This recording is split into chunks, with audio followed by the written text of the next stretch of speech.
بسم اللہ الرحمن الرحیم نحمدہ ونصلی علی رسولہ الکریم۔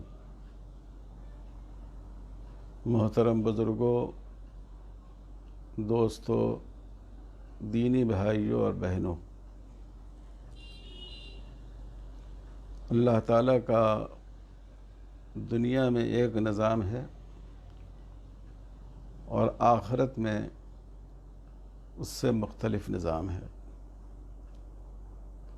دنیا کا نظام یہ ہے کہ جیسے یہ دنیا فانی ہے، اسی طرح اس دنیا میں انسان پر جو حالات آتے ہیں، جن کیفیات سے وہ گزرتا ہے، وہ بھی فانی ہیں۔ آخرت میں جو کیفیت اللہ کی طرف سے متعین کر دی جاتی ہے، ثواب یا عذاب مقرر کر دیا جاتا ہے، وہ دائمی ہوتا ہے۔ اللہ کی ایک بڑی نعمت صحت ہے۔ دنیا میں اللہ نے صحت کے ساتھ بیماری رکھی ہے، اور اس کا ایک بڑا فائدہ یہ ہے کہ اس سے انسان میں اپنی بندگی کا، اپنے عجز کا اور اللہ کے سامنے اپنی ناطاقتی اور ناتوانی کا احساس باقی رہتا ہے۔ کبھی یہ بیماری محدود درجے کی ہوتی ہے، کسی کو بخار ہوا، یہ بخار اس کی ذات تک محدود ہے، دوسرے لوگ اس سے متاثر نہیں ہوتے۔ اور کبھی یہ بیماری اس انداز پر آتی ہے کہ اس میں پھیلاؤ ہوتا ہے، اس میں دوسرے کو متاثر کرنے کی صلاحیت ہوتی ہے، اور یہ پھیلاؤ اور یہ متاثر کرنا بھی اللہ ہی کے حکم سے ہوتا ہے، اپنے آپ نہیں ہوتا ہے۔ ایسی ہی بیماریوں کو وبا کہتے ہیں۔ رسول اللہ صلی اللہ علیہ وسلم نے جیسے حالت صحت کے احکام بیان فرمائے، جیسے ان امراض سے متعلق حالات کے احکام کا ذکر فرمایا گیا جو انفرادی طور پر کسی شخص کو ہوتا ہے اور جس میں پھیلاؤ نہیں ہوتا، اسی طرح جو بیماریاں متعدی ہوتی ہیں، پھیلتی ہیں، ان کے لیے بھی حضور صلی اللہ علیہ وسلم کے ارشادات اور آپ کے معمولات میں اسوہ حسنہ، بہترین نمونہ موجود ہے۔ اس سلسلے میں دو باتیں بنیادی ہیں۔ ایک بات تو یہ ہے کہ آپ نے فرمایا لا عدویٰ، کوئی بیماری اپنے آپ نہیں پھیلتی جب تک اللہ کا حکم نہ ہو۔ یہ بڑی اہم بات ہے۔ اگر انسان کے دل میں یہ یقین پیدا ہو جائے کہ بیماری میں خود پھیلنے کی صلاحیت ہے اور لامحالہ وہ دوسروں کو متاثر کر سکتی ہے، تو نہ کوئی ڈاکٹر مریض کے علاج کے لیے تیار ہو، نہ کوئی تیماردار مریض کی دیکھ بھال کے لیے تیار ہو، نہ کوئی دوست احباب رشتہ دار اس کی عیادت کے لیے تیار ہو۔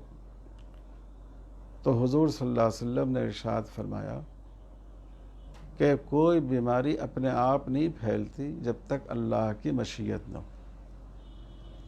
اسی لیے بعض دفعہ متعدی بیماری میں مبتلا حضرات کا جو لوگ علاج کرتے ہیں، جو ان کی دیکھ ریکھ کرتے ہیں، وہ اس بیماری سے محفوظ رہتے ہیں، اور جو کبھی ایک آدھ دفعہ ملاقات کے لیے آ گئے وہ بیماری کا شکار ہو گئے۔ ایسے واقعات ہمارے معاشرے میں پیش آتے رہتے ہیں۔ دوسری تعلیم آپ صلی اللہ علیہ وسلم کا یہ ہے کہ جن بیماریوں میں امکانی طور پر پھیلنے کی صلاحیت پائی جاتی ہے، خواہ وہ پھیلنا اللہ کی مشیت ہی سے کیوں نہ ہو، تو اس میں آدمی کو احتیاط سے کام لینا چاہیے۔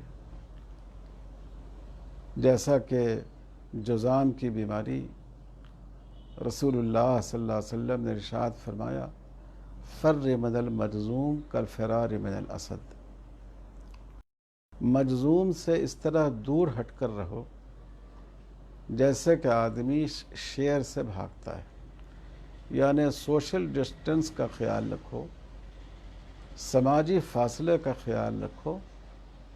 یقین تو یہ ہو کہ اللہ کی مشیت ہی سے بیماری لگے گی، لیکن تدبیر کے درجے میں آدمی کو احتیاط برتنے کی کوشش کرنی چاہیے۔ تو یہ حضور صلی اللہ علیہ وسلم کی بنیادی تعلیم ہے۔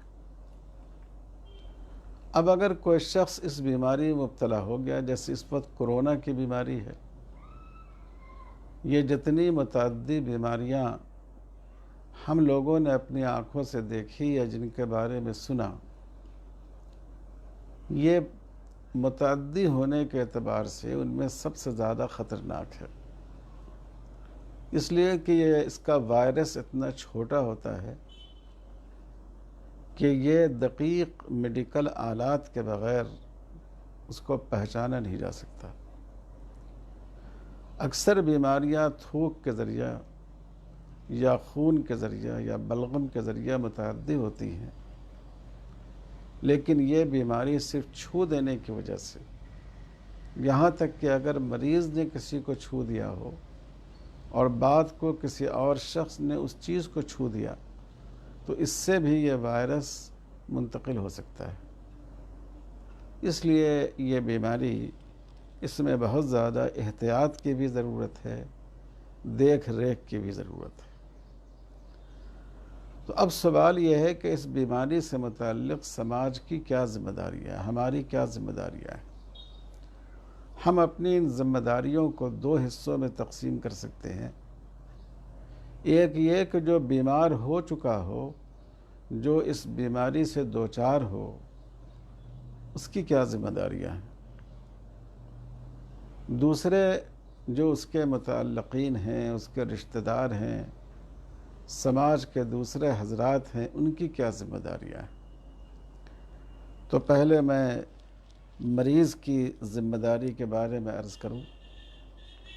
مریض کی ذمہ داری یہ ہے کہ جب اس میں پازیٹیو کیس آ گیا یا ڈاکٹر نے شبہ ظاہر کر دیا کہ ان میں کرونا کا شبہ ہے، یا کرونا کی جو علامتیں ہیں جیسے مسلسل کھانسنا، خشک کھانسی کا ہونا، تیز بخار کا ہونا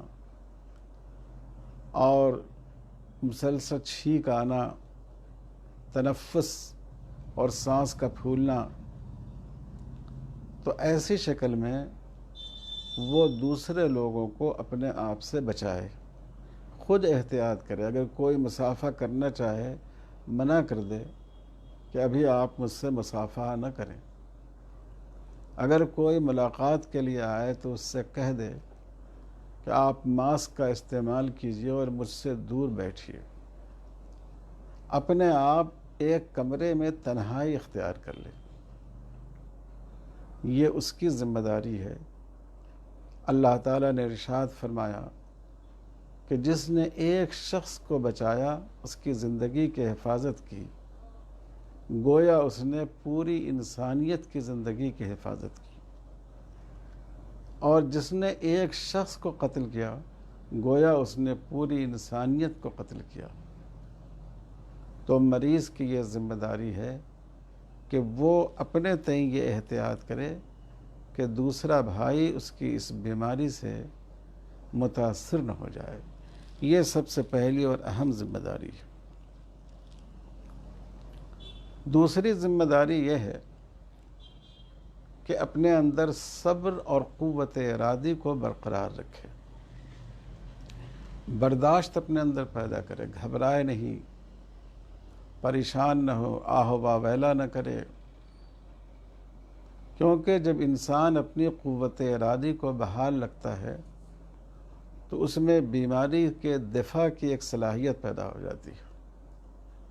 اگر خود ہمت ٹوٹ گئی، نفسیاتی طور پر وہ کمزور ہو گیا، ڈپریشن میں چلا گیا تو اس کی قوت مدافعت کم سے کمتر ہو جاتی ہے اور وہ بہت جلد بیماری سے متاثر ہو سکتا ہے، بہت جلد ٹوٹ سکتا ہے، اس پر بیماری کا زیادہ اثر ہو سکتا ہے۔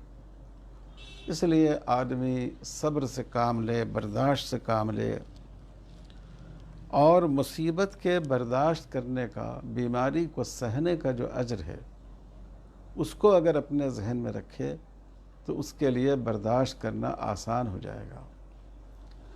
رسول اللہ صلی اللہ علیہ وسلم نے ارشاد فرمایا، ان عظم الجزائی مع عظم البلائی، جتنی بڑی مصیبت سے آدمی گزرے گا اور اس پر صبر سے کام لے گا، اتنی ہی بڑی جزا کا، اتنے ہی بڑے بدلے کا وہ مستحق ہوگا۔ اور حضور صلی اللہ علیہ وسلم نے ارشاد فرمایا کہ جب آدمی بیمار ہوتا ہے تو جیسے درخت کے پتے خزاں کے موسم میں جھڑ جاتے ہیں، اسی طرح اس کے گناہ جھڑ جاتے ہیں، وہ صاف ستھرا ہو جاتا ہے۔ تو آدمی اس پر صبر کرے، اور صبر آسان ہو جائے گا جب آپ بیماری کو برداشت کرنے کی جو فضیلت ہے وہ فضیلت آپ کے ذہن میں ہو۔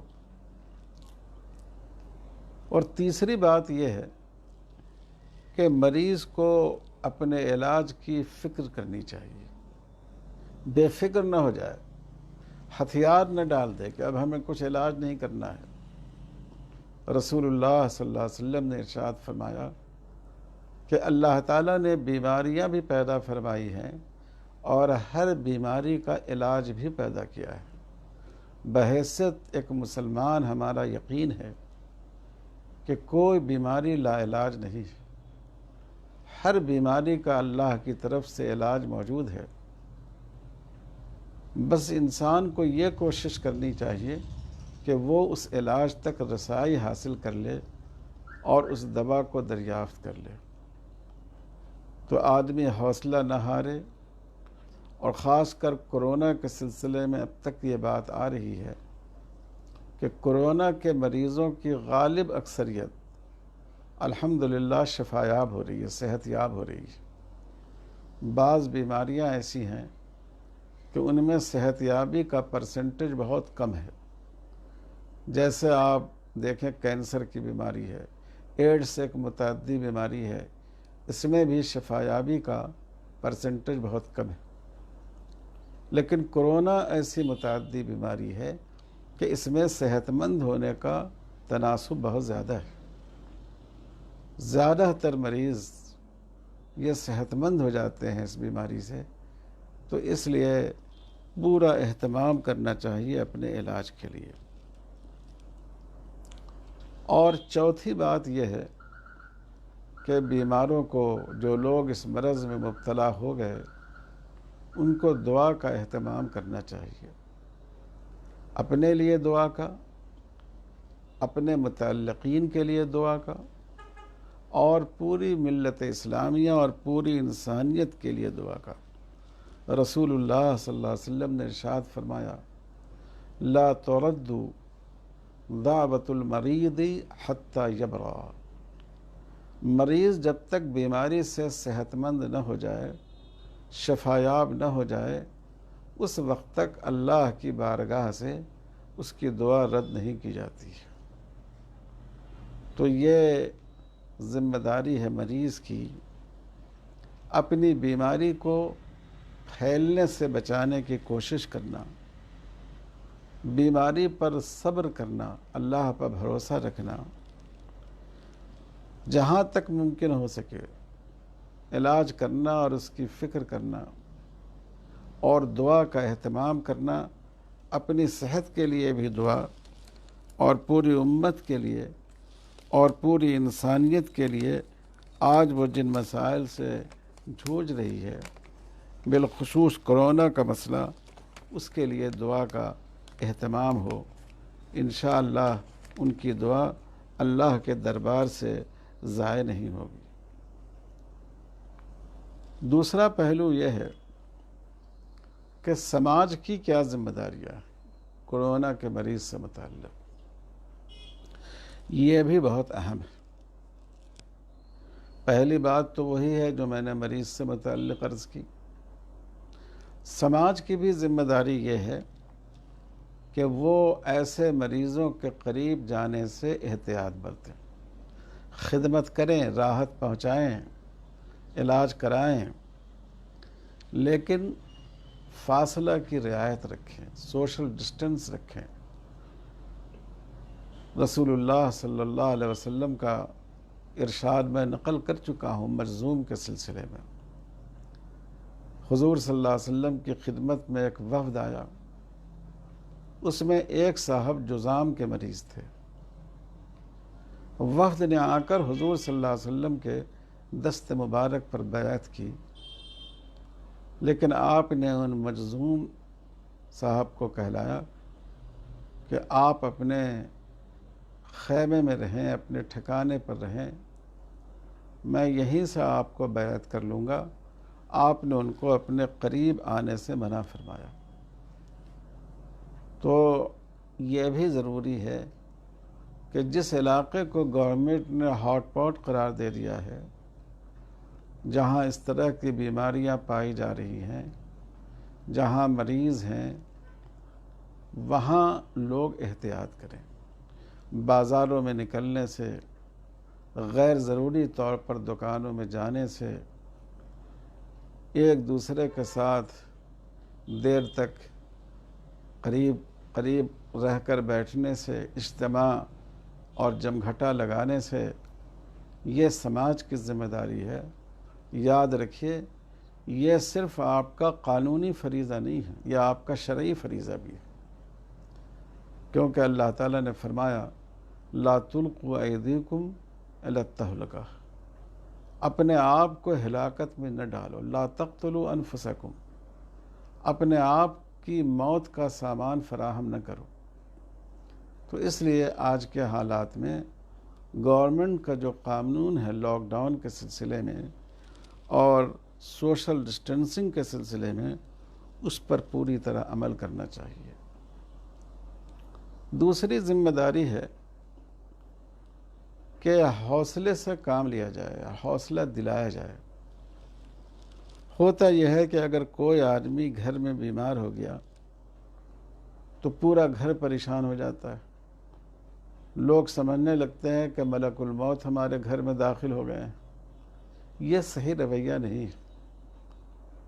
مریض کو بھی اطمینان رکھنا چاہیے، اللہ پر بھروسہ رکھنا چاہیے کہ ہمیں شفا ہوگی، اور متعلقین کو بھی اللہ پر بھروسہ رکھنا چاہیے کہ انشاءاللہ اس کو شفا ہوگی۔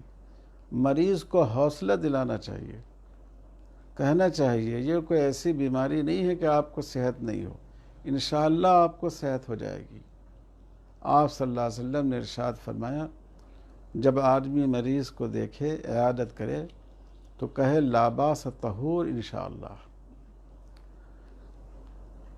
کہ پریشان نہ ہو، کوئی حرج نہیں ہے، انشاءاللہ یہ پاکی کا ذریعہ ہے۔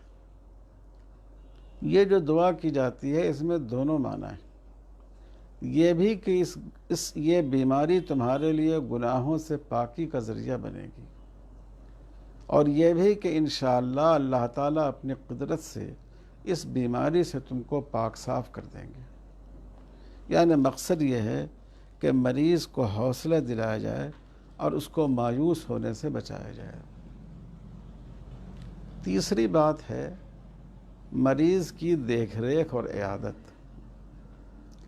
بڑے افسوس کی بات ہے، ایسے واقعات سامنے آ رہے ہیں کہ بچوں نے ماں باپ پر کورونا کے مرض کے شبہے کی وجہ سے ماں باپ کا ساتھ چھوڑ دیا، شوہر اور بیوی نے ایک دوسرے کا ساتھ چھوڑ دیا۔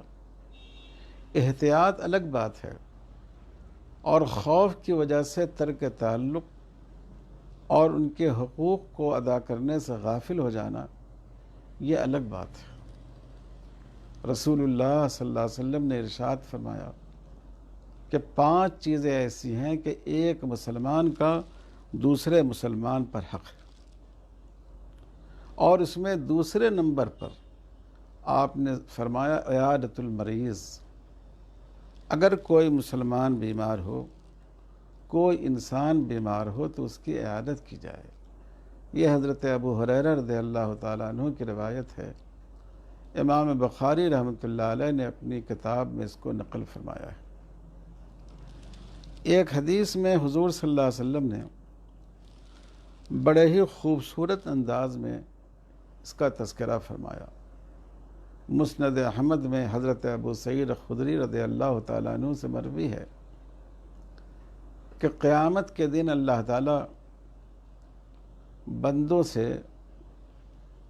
انسان کی مختلف ضروریات کی نسبت سے سوال کریں گے.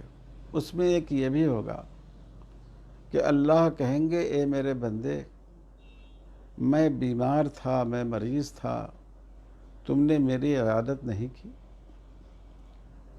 بندہ کہے گا اے اللہ، آپ تو مالک الملک و قادر مطلق ہیں اور تمام کمزوریوں سے پاک ہیں، آپ بھی بیمار ہو سکتے ہیں؟ کیا آپ بھی بیمار ہو سکتے ہیں کہ ہم آپ کی عیادت کرتے؟ اللہ تعالیٰ فرمائیں گے کہ ہاں، دیکھو میرا فلاں بندہ بیمار ہوا، تم اس کے عیادت کے لیے نہیں پہنچے. اگر تم وہاں پہنچتے تو تم مجھ کو وہاں موجود پاتے. یعنی کس قدر مؤثر انداز پر اور کس قدر خوبصورتی کے ساتھ رسول اللہ صلی اللہ علیہ وسلم نے بیان فرمایا کہ جب انسان ایک انسان کی عیادت کرتا ہے تو اللہ تعالیٰ کی رضا اور خوشنودی اور اللہ کی قربت اس کو حاصل ہوتی ہے. حدیث میں یہ بھی ہے کہ حضور صلی اللہ علیہ وسلم نے فرمایا کہ جو شخص کسی مریض کی عیادت کرتا ہے تو اس وقت اللہ تعالیٰ کی رحمت اس کو ڈھانپ لیتی ہے. اس لیے کورونا کے مریض ہونے کا مطلب یہ نہیں ہے کہ عیادت نہیں کی جائے. عیادت کی جائے احتیاطی تدبیر کے ساتھ، ماسک لگا کر، جہاں ضرورت ہو جو اس کے لیے جو حفاظتی کپڑے ہوتے ہیں وہ کپڑے پہن کر، ٹیلی فون کے ذریعہ بالواسطہ طور پر مریض کی عیادت کرنی چاہیے. اس سے مریض کو میں جینے کا حوصلہ پیدا ہوتا ہے اور اس کو ایک راحت حاصل ہوتی ہے. اسے محسوس ہوتا ہے کہ ہم بے سہارا نہیں ہیں، بلکہ ہمارے ساتھ بہت سارے لوگ ہیں، بہتوں کی محبت ہمارے ساتھ ہے. اسی طرح سماج کی ایک ذمہ داری یہ ہے کہ جو کورونا کا مریض ہو، جیسا کہ میں نے عرض کیا، اس سے نفرت نہیں کی جائے. ایسے بھی واقعات پیش آ رہے ہیں کہ اگر کورونا کے مریض کا انتقال ہو گیا تو قبرستان والے اس کو قبرستان میں دفن کرنے کی جگہ نہیں دیتے، اس کے لیے تیار نہیں ہوتے. ایسے بھی واقعات سامنے آ رہے ہیں کہ کورونا کے مریض کی موت ہو گئی، کوئی اس کی لاش لینے کو تیار نہیں ہے. اس کے بچوں کو فون کیا گیا تو بچوں نے ہاسپٹل سے کہا کہ تم اپنے طور پر دفن کر دو، ہم نہیں آئیں گے. یہ بہت ہی افسوس کی بات ہے، شرم کی بات ہے. تو مرض ایسی چیز نہیں ہے، کوئی بھی مرض ہو کہ آدمی اس کی وجہ سے نفرت کا طریقہ اختیار کرے. مریض قابل نفرت نہیں ہوتا ہے، قابل محبت ہوتا ہے. اللہ کے ایک نبی حضرت ایوب علیہ السلام شدید بیماری و علالت سے گزرے. رسول اللہ صلی اللہ علیہ وسلم خود متعدد دفعہ بیمار ہوئے اور مرض وفات میں تو آپ کی بیماری نے اتنی شدت اختیار کر لیا کہ آپ اپنے حجرے سے مسجد تک جا نہیں پاتے تھے. اپنے 2 ساتھیوں کے سہارے آپ ایک دفعہ تشریف لے گئے. تو مریض سے محبت ہونی چاہیے، اور متعدی بیماری کا کوئی مریض ہو تو اس کی وجہ سے اس کے حقوق ختم نہیں ہو جاتے. مریض کا ایک حق یہ ہے کہ اس کے لیے دعا کی جائے. رسول اللہ صلی اللہ علیہ وسلم نے جیسے والدین کے لیے دعا سکھائی، جیسے اولاد کے لیے دعا سکھائی، اسی طرح آپ صلی اللہ علیہ وسلم نے مریض کے لیے دعائیں سکھائی۔ متعدد دعائیں حدیث میں موجود ہیں کہ جن میں مریض کے لیے دعا کرنے کی ترغیب بھی دی گئی ہے، دعا کے الفاظ بھی بتائے گئے۔ اسی طرح اس وقت اس بات کی ضرورت ہے کہ جو لوگ کورونا کے مریضوں کی خدمت کر رہے ہیں ان کی حوصلہ افزائی کی جائے، ان کی عزت افزائی کی جائے۔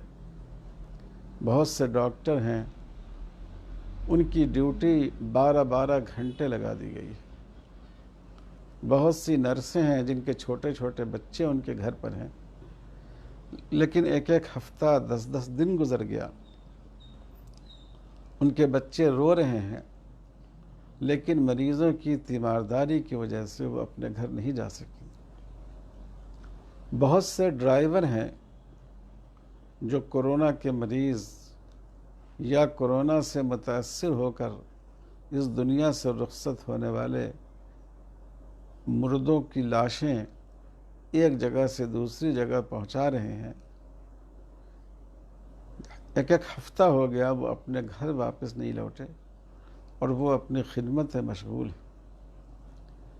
اسی طرح بہت سے با اخلاق پولیس والے بھی ہیں جو آپ پر سختی کرتے ہیں، آپ کو روکتے ہیں باہر نکلنے سے، اس لیے نہیں کہ ان کو آپ سے کوئی دشمنی ہے، اس لیے کہ آپ کو آپ کی بیماری سے بچائیں۔ میرے بھائیوں، کیا یہ ہماری محبت کے، ہمارے اعزاز کے مستحق نہیں ہے؟